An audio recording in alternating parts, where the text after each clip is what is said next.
마을과 이웃을 연결합니다. 여기는 마을방송국 단팥빵입니다.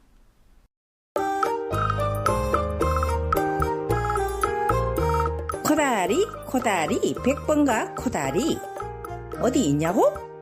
서정마을 2로 7번 길 1층에 있지. 쫄깃하고 매콤달콤한 코다리뿐만 아니라 다양한 한식 메뉴도 쫙. 전화주세요. 0507-1385-1765.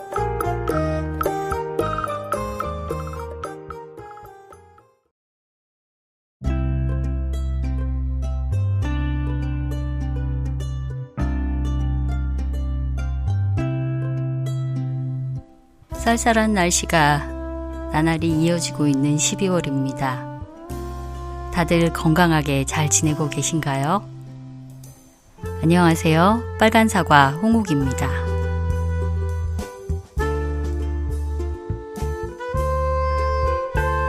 이제 이번 주 고소한 목요일 시작해봅니다. 먼저 올 한 해 마을방송국 단팥빵의 활동을 정리해볼까 합니다.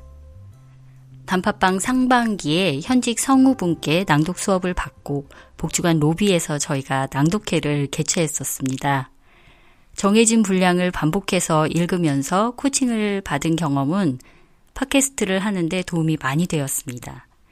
여러 사람 앞에서 낭독을 한다는 건 아주 특별한 경험이었습니다. 긴장감과 설레임이 함께한 그런 특별한 경험이요. 상반기 두 번째 수업은 단팥빵이라는 마을방송국을 브랜딩하는 시간을 가졌습니다. 방송이 어떤 방향으로 발전해 나가야 팟캐스터 활동이 지속되는지 알 수 있는 계기가 되었습니다.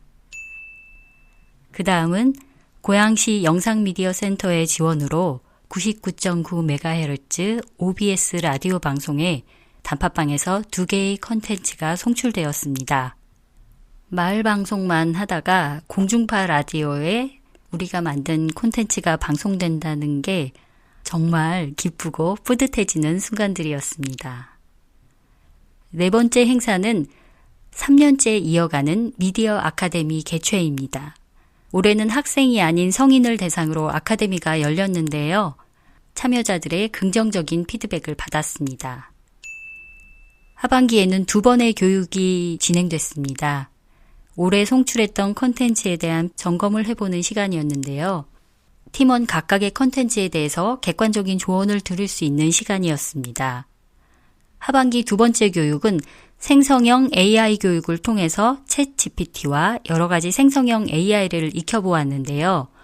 요즘 정말 빠르게 발전하는 이 시대의 흐름에 단팥빵도 뒤처지지 않도록 새로운 분야를 알게 된 시간이었습니다.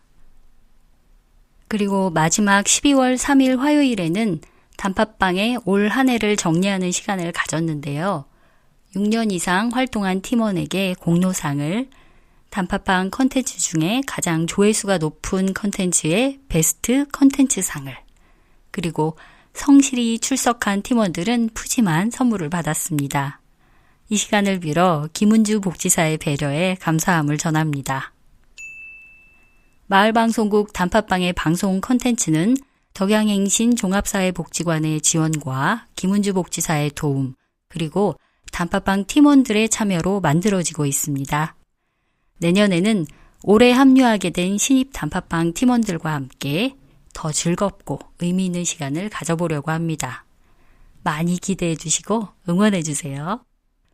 단팥빵에 대해 궁금하신 점이나 협업에 관련된 문의는 덕양행신 종합사회복지관 김은주 복지사에게 연락 주시면 됩니다.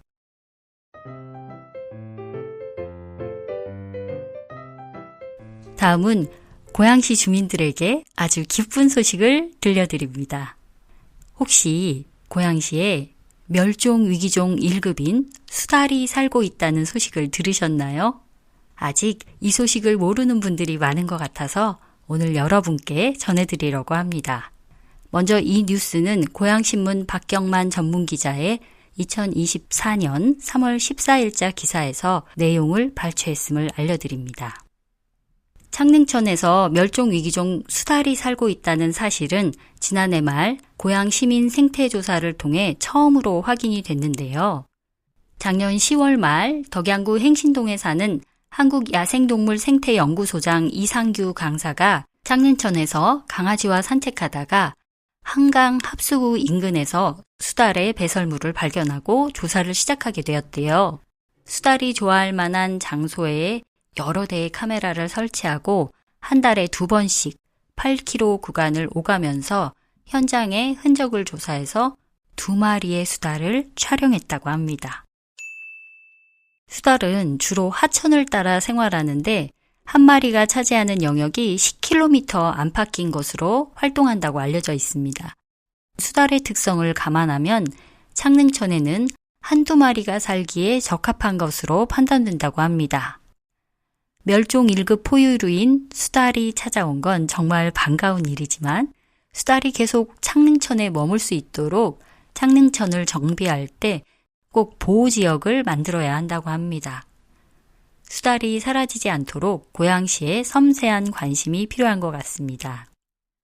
카메라에 담긴 수달의 모습을 보고 싶은 분들은 고양신문 너튜브, 고양신문 고양팟에서 확인하시면 됩니다.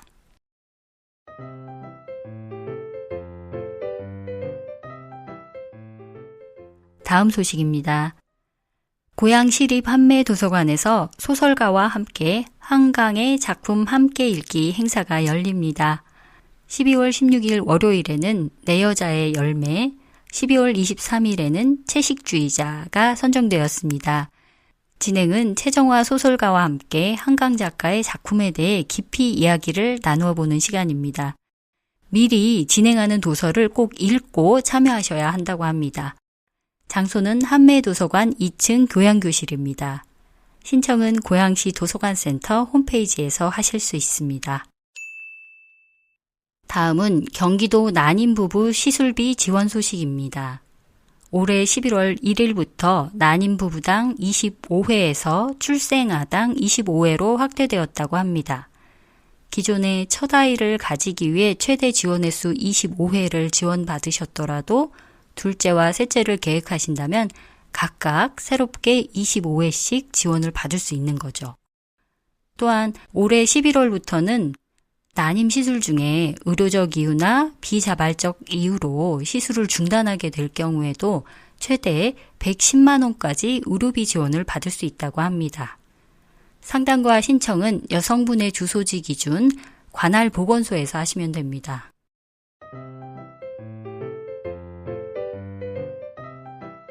다음은 우리나라 행전안전부 소식입니다.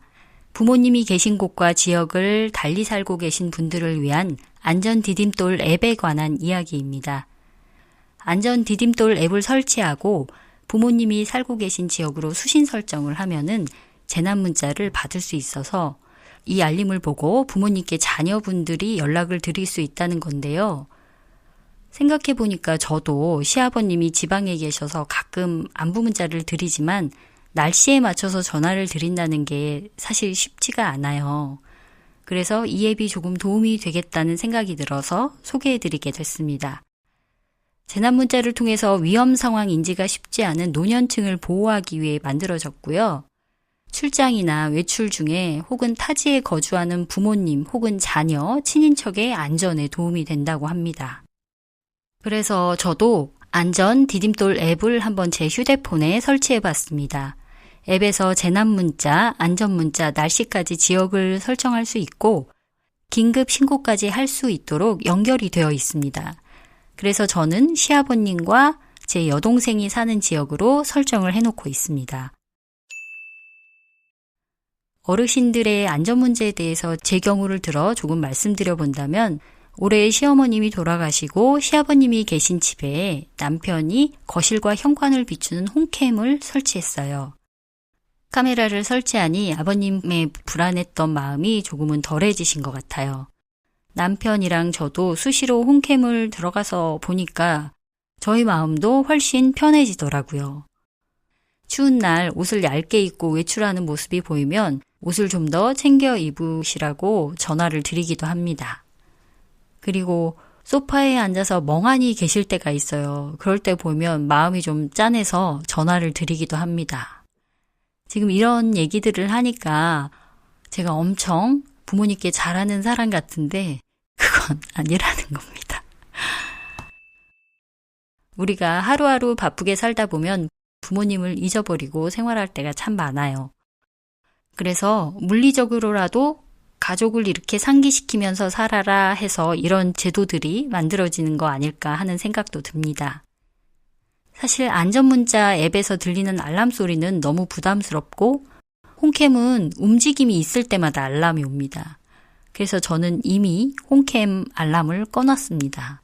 근데 하루에 한 번 TV 보듯이 홈캠을 확인하는 습관을 들였어요. 그래서 안전 디딤돌 앱도 소리를 꺼놓고 팝업 창으로만 수신을 하고 있습니다. 휴대폰 볼 때 가끔 한 번씩 보게 되더라고요.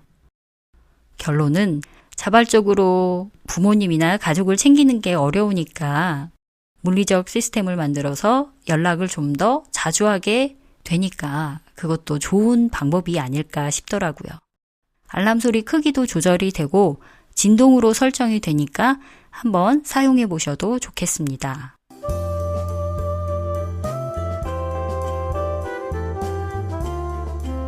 지금까지 12월의 고양시 소식을 전해드렸습니다.